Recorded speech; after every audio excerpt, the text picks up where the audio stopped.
In this lesson, we're going to take a look at the triad arpeggios that you can build out of the C-form arpeggios of the cage system.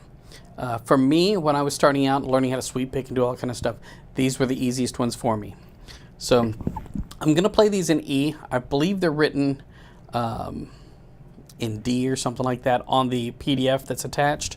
But I'm going to bring it up here so that it's just kind of easier for you to see. So starting out, the C-form arpeggio. If you've gone through the cage system, you already know this shape. It's and I'm going to give you the finger numbers. My pinky is on the 7th fret of the A string. 3rd finger on the D string. 1st finger on the 4th fret of the G string. 2nd finger on the 5th fret of the B string. 1st finger on the 4th fret of the E string, and then my pinky.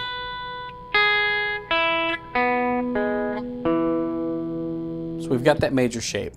If we go through and we talk about the intervals, we've got root, 3rd, 5th, root, 3rd,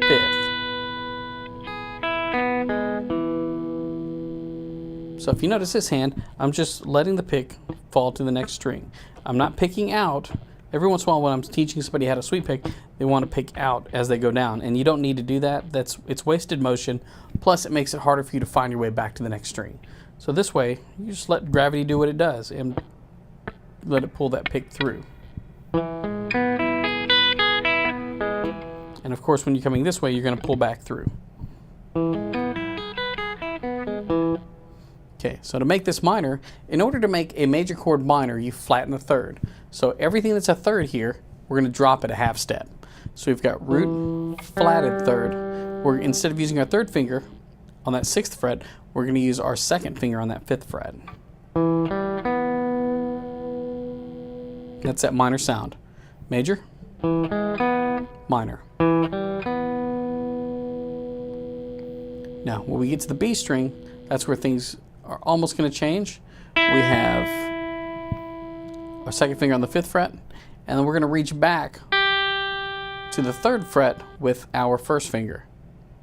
And then our pinky is, the 5th is still in the same spot. So,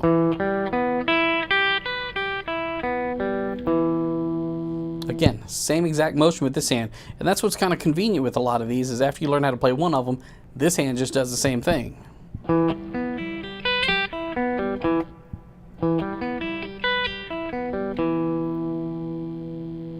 Now, to make a chord diminished, you can take a minor arpeggio and flatten the 5th, or you take the major and you flatten the 3rd and the 5th. So to do that, then we have to reach back a little bit further with our 1st finger. So, pinky on the 7th fret, flatted 3rd on the 5th fret of the D, 1st finger on the 3rd fret of the G. You're going to use your 3rd finger on the 5th fret of the B string, 1st finger on the 3rd fret of the E string, and reach up with your pinky and get that flatted 5th. So you're on the 6th fret of the E string.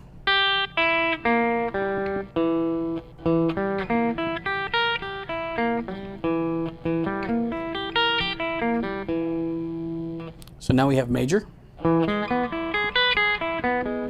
minor, and diminished. Now, an exercise that you can do to work on getting better at these would be take the common chord progression packet, one of those chord progressions, because we already know that we're going to run into those, and we already know it's going to sound good because it's tons and tons of pop music anyway. So if we were to take, say, C, G, A minor, and F, well, we know we don't have to use the diminished one, but we are going to use major and minor. So C, your C note, is way up here on the 15th fret, and that's fine. And we're going to play through this entire thing with only the C-form arpeggios. So we've got C, drop down to G, which is major also, so it's the exact same shape, you're just moving it to here. then A minor. We just move from this G to this A. Play the minor shape. And then drop down to F and play that major shape. I'm going to play through it a couple times. We've got